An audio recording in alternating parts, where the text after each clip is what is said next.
Hello అండి. ఎలా ఉన్నారు? నేనైతే చాలా బాగున్నాను. మీరందరూ కూడా బాగుండాలని మనస్ఫూర్తిగా కోరుకుంటున్నాను. సుగుణ వంటింటికి స్వాగతం.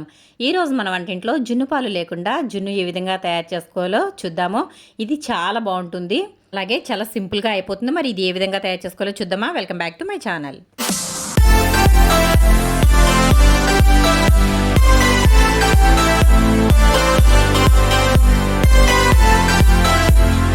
ముందుగా నేనైతే ఇక్కడ ఒక మిక్సింగ్ బౌల్ అయితే తీసేసుకున్నాను. ఆ తర్వాత మనకి ముఖ్యంగా కావాల్సినవి ఎగ్స్ అండి. నేనైతే ఇక్కడ 3 ఎగ్స్ అనేవి తీసుకుంటున్నాను. 3 గుడ్లని ఇందులో పగలగొట్టుకుని వేసుకోవాలి.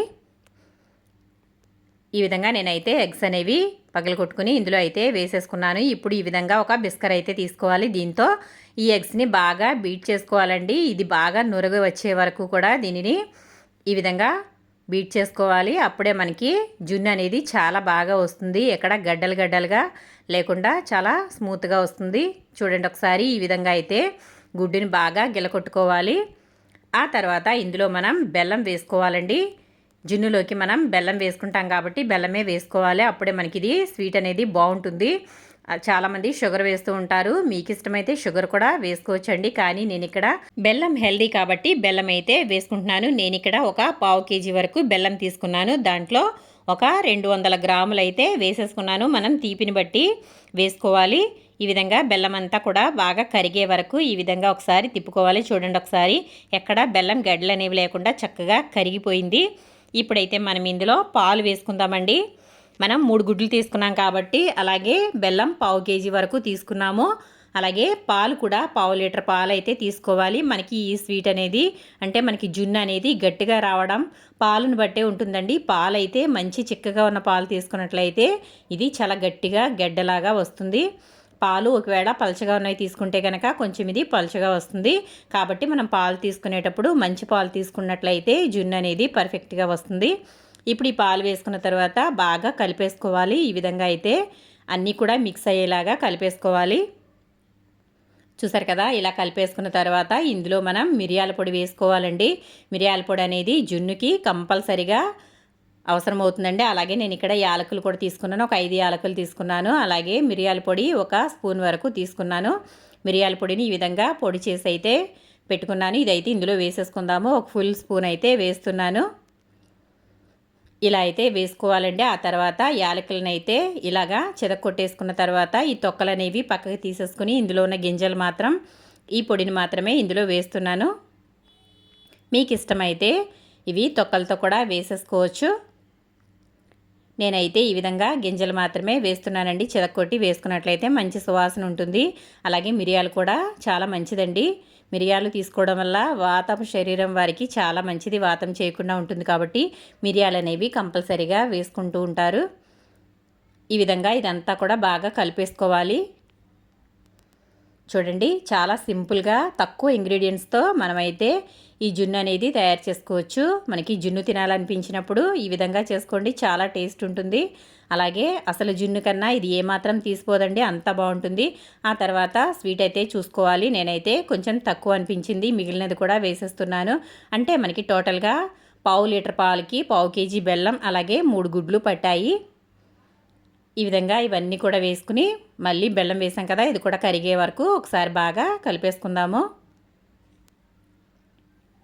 ఇలా అయితే మొత్తం కలిపేసుకోవాలి. ఇప్పుడు మనకి పర్ఫెక్ట్గా స్వీట్ అనేది సరిపోతుందండి. ఇప్పుడైతే మనం ఇదైతే పక్కన పెట్టేసుకోవాలి. పక్కన పెట్టుకున్న తర్వాత మనం ఇది ఏ విధంగా తయారు చేసుకోవాలో మీకు చూపిస్తానండి. నేనైతే ఇప్పుడు ఇంకొక గిన్నె అయితే తీసుకుంటున్నాను. ఈ విధంగా మనకి ఈ గిన్నె కావాలి. ఇప్పుడు మనం బీట్ చేసి పెట్టుకున్న ఈ ఎగ్ మిశ్రమం అలాగే పాలు ఎగ్ మిశ్రమం ఉంది కదా, ఇదైతే ఈ గిన్నెలో వేసేసుకుందాము. ఇలా మొత్తం కూడా వేసేసుకోవాలి. మనకి అడుగున చిన్న చిన్న బెల్లం ముక్కలు అయితే ఉండిపోయాయండి. మనం మిరియాల పొడి వేసాం కదా, అది కొంచెం అయితే అడుగున ఉండిపోయింది. ఇదైతే నేను గడ్డలు అనేవి ఇందులోకి రానివ్వకుండా ఇదైతే తీసేస్తున్నాను. మనం పైది మాత్రం ఇందులో అయితే వేసేసుకున్నాం కదా, ఇప్పుడైతే దీని మీద ఒక మూత అయితే పెట్టేసుకుందాము. ఈ విధంగా మూత అయితే పెట్టేసుకోవాలి. ఆ తర్వాత స్టవ్ అయితే వెలిగించుకుని ఈ విధంగా కుక్కర్ అయితే పెట్టుకుంటున్నానండి. ఈ విధంగా కుక్కర్ పెట్టుకోవాలి. లేదంటే మామూలు గిన్నెలో కూడా మనకి ఆవిరి మీద ఉడికిస్తాం కదండి, ఇడ్లీ పాత్ర, అలాగైనా ఉడికించుకోవచ్చు, లేదా మామూలు గిన్నెలో కూడా వాటర్ వేసుకుని ఇదైతే ఉడికించుకోవచ్చు. నేనైతే ఇక్కడ కుక్కర్ అనేది పెడుతున్నాను. కుక్కర్లో కొంచెం వాటర్ అయితే వేసుకున్నాను. ఆ తర్వాత మనం తయారు చేసుకున్న మిశ్రమాన్ని ఈ గిన్నె ఉంది కదా, ఈ గిన్నెనైతే ఇందులో పెట్టేసుకుని ఆ తర్వాత కుక్కర్ అనేది మూత పెట్టేసుకోవాలండి. దీనికి ఏ స్టాండ్ అవసరం లేదు, ఈ విధంగా వాటర్లో పెట్టేసుకోవచ్చు. ఇలా పెట్టేసిన తర్వాత కుక్కర్ అయితే మూత పెట్టేసుకుందాము.